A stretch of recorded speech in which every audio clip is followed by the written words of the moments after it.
ऋतुराज सिन्हा सबसे कॉम्पिटेंट उम्मीदवार पटना साहिब से इसलिए भी बनते हैं, युवा चेहरा है। एक मैसेज बीजेपी ने जरूर दे दिया है राष्ट्र कार्यकारिणी का सदस्य बनाकर। रविशंकर प्रसाद को किसी भी कीमत पर बीजेपी टिकट नहीं देगी, इसका संकेत उसी दिन दे दिया गया जिस दिन इनको मिनिस्ट्री से हटाया गया। किसी को राष्ट्र कार्यकारिणी में एक पद नहीं मिला, लेकिन ऋतुराज सिन्हा को बजाप्ते सचिव का पद मिला। कर प्रसाद से ज्यादा जमीन पर उनकी पकड़ है, ज्यादा बिहार की जमीन पर उनकी स्वीकार्यता है।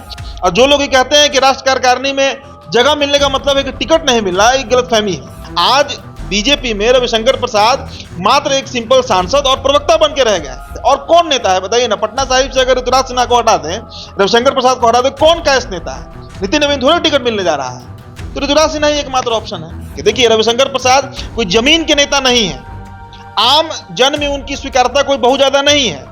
बिहार के टॉप बिजनेसमैन में से आते हैं, हजारों करोड़ की संपत्ति है और पत्रकार रहे हैं, और सबसे बड़ा बात की बहुत बड़े मात्रा में फिलैंथ्रोपी भी करते हैं। बिहार कहीं गुणागणित नहीं, पैन इंडिया अगर देखिए, पूरे देश में देखिए, तो कायस्थ जाति का लगभग 90% मतदान जो है वो बीजेपी की तरफ ही जाता है। नमस्कार, आप देख रहे हैं द बिहार टॉप। मैं हूं आदेशपुरी। चर्चा करेंगे हम इस वीडियो में पटना साहिब लोकसभा क्षेत्र का।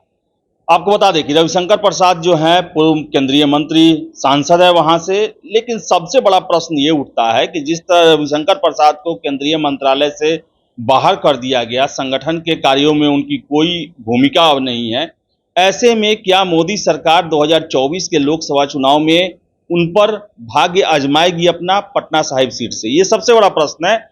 और जानकार का कहना है कि इस बार एक नया चेहरा हो सकता है। आपको बता दें कि कायस्थ बाहुल्य क्षेत्र है और बीजेपी का काफी सेफ सीट है वो। तो संभावनाएं जो है वो क्या है, किसको टिकट दिया जा सकता है? एक बहुत बड़ी संख्या है लोगों का जिनका कहना है कि नए व्यक्ति को लाया जा सकता है, तो कुछ लोगों का कहना है कि रविशंकर प्रसाद को कंटिन्यू कराया जा सकता है। इसी पर हम चर्चा करेंगे। हमारे सहयोगी हैं उदीप्त आर्यन। उदीप्त, पटना साहिब सीट कहा जाए तो बिहार का सबसे सेफ सीट बीजेपी के लिए कौन होगा इस बार उम्मीदवार? क्या रविशंकर प्रसाद ही होंगे या फिर नया चेहरा पर दाव आजमा सकती है बीजेपी? नहीं, पटना साहिब के अलावा भी एक आध सीट है, जैसे मोतिहारी का ही सीट है, वो भी बीजेपी के लिए उतना ही सेफ माना जाता है। बक्सर का सीट भी उतना ही सेफ माना जाता है। लेकिन पटना साहिब का गुणागणित थोड़ा सा ज्यादा सेट बीजेपी के लिए इसलिए हो जाता है क्योंकि 20 लाख, 19.5 लाख के आसपास जो आबादी है, उसमें करीब 25% मतदाता अकेले एक जाति के हैं, कायस्थ जाति के हैं। और बिहार कहीं गुणागणित नहीं, पैन इंडिया अगर देखिए, पूरे देश में देखिए, तो कायस्थ जाति का लगभग 90% मतदान जो है वो बीजेपी की तरफ ही जाता है, बीजेपी के साथ ही रहता है। हालांकि कभी ये वोटर्स कांग्रेस के हुआ करते थे, कभी ये एकदम पूरे कांग्रेसी जाति थी कायस्थ, लेकिन अब वो बीजेपी की तरफ शिफ्ट कर चुका है और लगभग सभी सवर्ण की, सभी जातियों का वही गुणागणित है। अब पटना साहिब की बात करिए तो 2019 का जो लोकसभा चुनाव हुआ वो थोड़ा टफ था बीजेपी के लिए, क्योंकि शत्रुघ्न सिन्हा जो 2014 से लेकर 2019 तक सांसद रहे पटना साहिब से, बीजेपी के सिंबल पर, वही विद्रोही हो गए थे और कांग्रेस के टिकट पर चुनाव लड़ रहे थे। और 2014 में वही शत्रुघ्न सिन्हा थे जिन्होंने कुणाल सिंह को हराया था। और एक्टिंग कुणाल सिंह यादव जाति से आते हैं। उसके अलावा शेखर सुमन भी इस सीट से अपना दावा आजमा चुके हैं एक बार। तो कहने का मतलब है, विजय यादव भी लड़ चुके हैं कि महागठबंधन की तरफ से, जो आज का महागठबंधन है या राजद कह लीजिए, उनकी तरफ से यादव प्रत्याशी होता है और उनका हार लगभग तय होता है, और इधर से कायस्थ होता है बीजेपी की तरफ से। लेकिन 19 में ये भ्रम भी टूट गया कि अगर कायस्थ और कायस्थ की भी लड़ाई हो पटना साहिब से, तो जीतेगा भाजपा ही, क्योंकि 19 में दोनों कायस्थ नेता ही थे, शत्रुघ्न सिन्हा भी और रविशंकर प्रसाद भी। 19 की परिस्थिति ऐसी थी आदेश जी कि उस समय बीजेपी के पास एक नेता की तलाश थी जो पटना साहिब लड़ सके, और उस समय सबसे उपयुक्त प्रत्याशी जो दिखे वो रविशंकर प्रसाद दिखे। देखिए, रविशंकर प्रसाद कोई जमीन के नेता नहीं है, आम जन में उनकी स्वीकार्यता कोई बहुत ज्यादा नहीं है, क्योंकि आप देखिए वो जब से 2000 वाजपेयी जी के समय से आप कह लीजिए, राज्यसभा जो अपर हाउस है उसी के मेंबर रहे, 3 टर्म वो राज्यसभा के सदस्य रहे हैं। और पहली दफा वो लोकसभा में उतरे 2019 में, जब मोदी वेव चरम पर था, मतलब वो पीक पर था मोदी वेव। इसीलिए हुआ कि उन्होंने शत्रुघ्न सिन्हा को हरा दिया, और सिर्फ हराया नहीं, शत्रुघ्न सिन्हा को बिहार ही छोड़वा दिया। अब तो टीएमसी के सांसद है। अब बात आ रहा है आज के संदर्भ में कि क्या 2024 में रविशंकर प्रसाद जो है वो फिर से ताल ठोक पाएंगे? तो देखिए, बीजेपी इस बार बड़ा रिसफलिंग करेगी बिहार में, और जितने पुराने लोग हैं, और खासकर जो लोग वाजपेयी कैबिनेट के रहे हैं, अटल बिहारी वाजपेयी कैबिनेट के रहे हैं, लगभग उसमें 90% लोगों को देखिए तो आज या तो उनको साइड कर दिया गया या आज वो जीवित नहीं है। चाहे आप मुरली मनोहर जोशी कहिए, शाहनवाज हुसैन कहिए, शत्रुघ्न सिन्हा कहिए, या अरुण जेटली कहिए, सुषमा स्वराज कहिए, अब कहां दिखते हैं ये लोग? कुछ लोग तो इस दुनिया में नहीं है और कुछ लोग को साइड कर दिया गया। तो 2024 में अंतिम मतलब कहिए कि जो एक होता है ना सफाई, वो अब पुराने नेताओं का होने जा रहा है। और रविशंकर प्रसाद को किसी भी कीमत पर बीजेपी टिकट नहीं देगी, इसका संकेत उसी दिन दे दिया गया जिस दिन इनको मिनिस्ट्री से हटाया गया।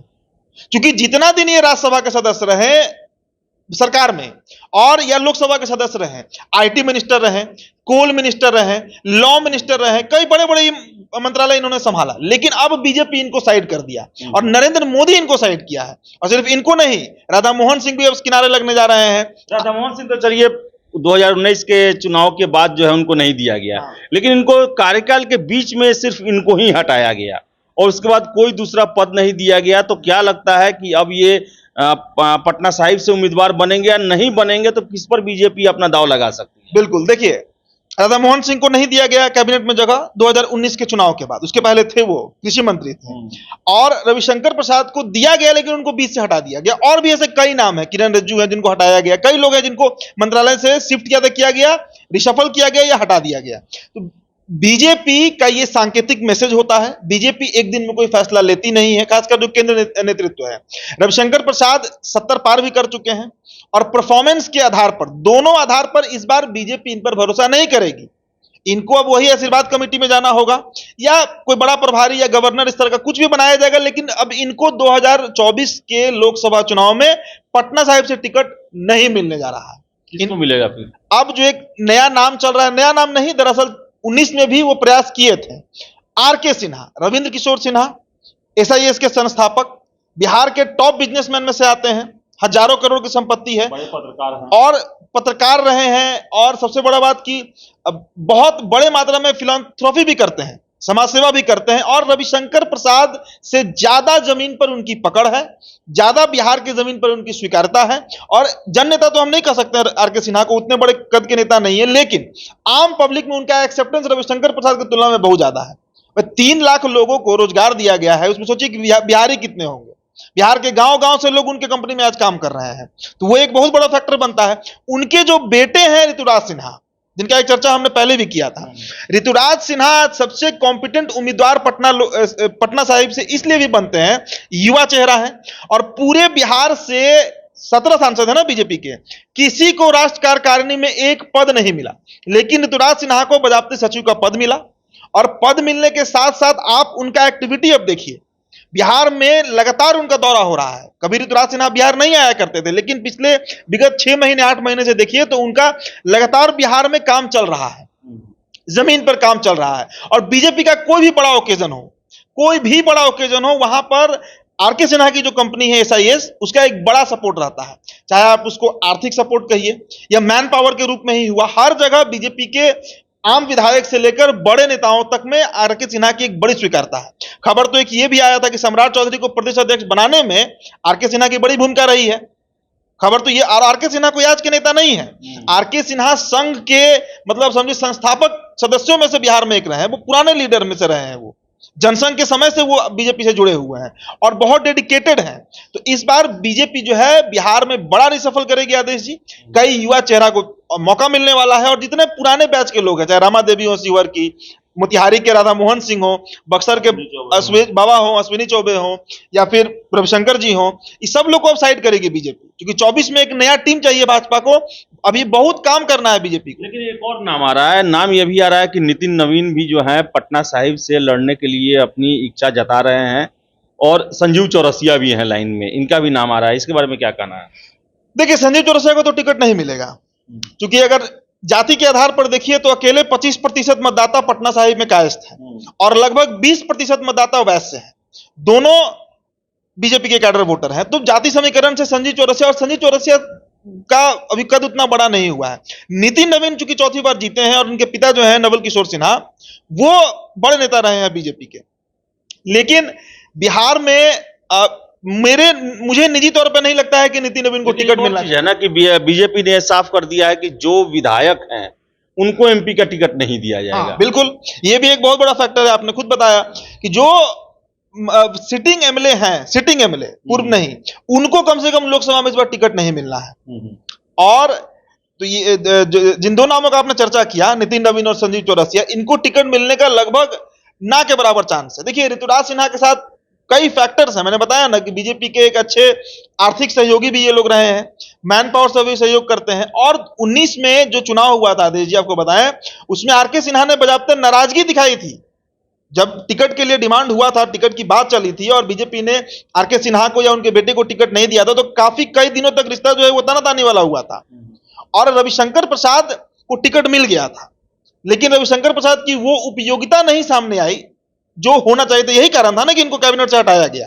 आज बीजेपी में रविशंकर प्रसाद मात्र एक सिंपल सांसद और प्रवक्ता बन के रह गए हैं, बस रिएक्शन देते हैं, बाइट देते हैं, इनके अलावा क्या इनकी उपयोगिता है। लेकिन 24 में बीजेपी अब ये गलती नहीं करने जा रही है। तो जितने बूढ़े लीडर हैं, जितने देखिए हैं बहुत कदावर नेता, रविशंकर प्रसाद, इसमें दो राय नहीं है। इनके पिता ठाकुर प्रसाद उद्योग मंत्री रहे बिहार सरकार में और संघ के संस्थापक सदस्य में से रहे हैं। लेट 30s था, 40s था, 50s था, उस समय के वो लोग नेता रहे हैं बिहार में आरएसएस के। लेकिन अब एक दौर था, वो चला गया, वो बीत गया।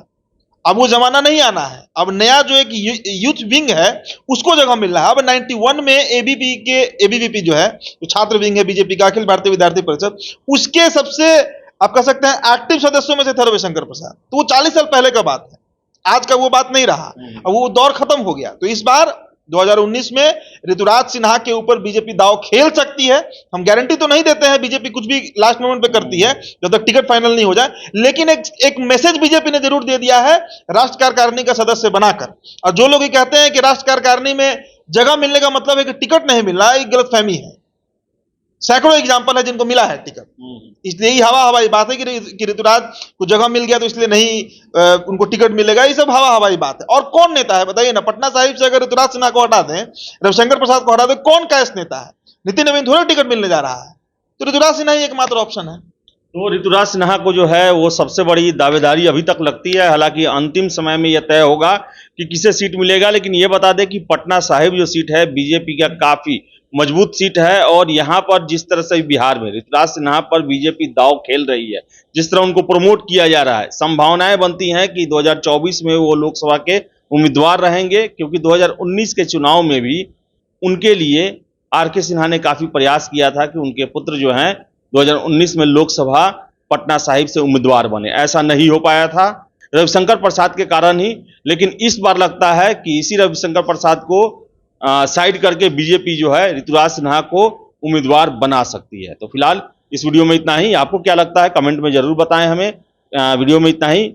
वीडियो पसंद है लाइक शेयर करें। हमारे चैनल द बिहार टॉप को सब्सक्राइब जरूर कर लें। धन्यवाद।